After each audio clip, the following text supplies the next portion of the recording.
So there's a woman, we will call her Jay. One day her phone rings, it's an unknown number, she answers. The person on the other end starts saying horrible, vulgar things to her for no apparent reason. At one point they mention her father, and she says, "Don't talk about my dad. He was just diagnosed with cancer." And they say, "I hope he dies." So she hung up on them. So they called again, and she didn't answer. And then they called again, and all through that day, and the next day, and the day after that. And they started leaving voicemail messages like this. "I just wanted to correct myself from earlier. I did not get herpes from your mom. I got them from your dad. That's why my ass itches so much. All I want is some fucking lube. My ass burns. I can't do this anymore." Hilarious, like the Jerky Boys Reborn. They would call and leave voicemail messages like over and over and over again for a month. And the thing is, they were only leaving a voicemail message every 15th or 20th call. She said one time they called 27 times in less than an hour. And then apparently doxed her online, put her information online, so now even more other people started calling and trying to troll her. So she went to law enforcement and tried to explain to them. And after weeks of this, they finally were kind of like, wow, this does seem like something's going on. And they started looking into it. And do you know what they found? They found that 3 people were responsible, and those 3 people were all employees at a Subway near her, a Subway that she had ordered food from about a week before the call started. And she had ordered that food using the Subway app, and they told police that's how they got her number. And why were they calling her and doing this to her?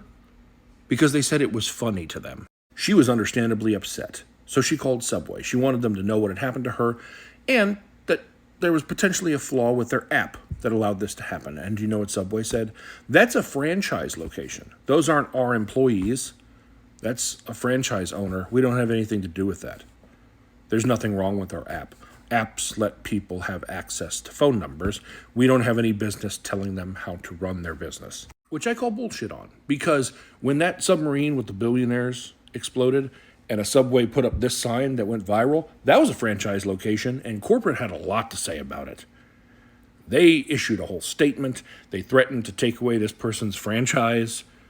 They cared about that. Yet with this, she said Subway didn't care, didn't even offer her an apology. In fact, neither did the franchise owner. You'd think they'd at least tell them you need to apologize. She doesn't even know if those employees lost their jobs or not. Well, in her pursuit to try and get someone to care and do something, she finds that Subway's about to be bought by Roark Capital Group. So she figures, oh, maybe the old corporate doesn't care, but the new owners will. So she messaged them. And then Subway Corporate sent her an email. This email. "We would ask that you not contact Roark Capital about this matter, specifically while Roark Capital and Subway have entered into an agreement to purchase Subway. That transaction has not yet been completed. Roark currently has no control over Subway's activities. Further, Roark has no knowledge or involvement in what happened on February of 2023, and contacting them will not cause Subway to change its position regarding your complaint." But wait, it gets more dismissive and condescending.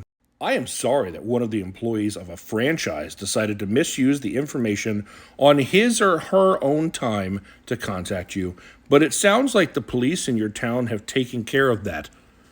What? They used your app and went after one of your customers, and that's how you talk to them about it. I have a few apps that I order food delivery from, and if I need to get a hold of the driver or vice versa, the app uses like a relay system, so they don't have my number and I don't have theirs. Why doesn't Subway do something like that? This time it was just prank calls. What if it's an employee who wants to stalk a customer? Someone just wanted to order ahead so they could run in and grab their sandwich. And now someone can have access to their phone number and do all kinds of things with that? And apparently, according to Subway, just let the police handle it. I'm saying, do what you want, but I would be hesitant to use Subway's app to order food if I were you.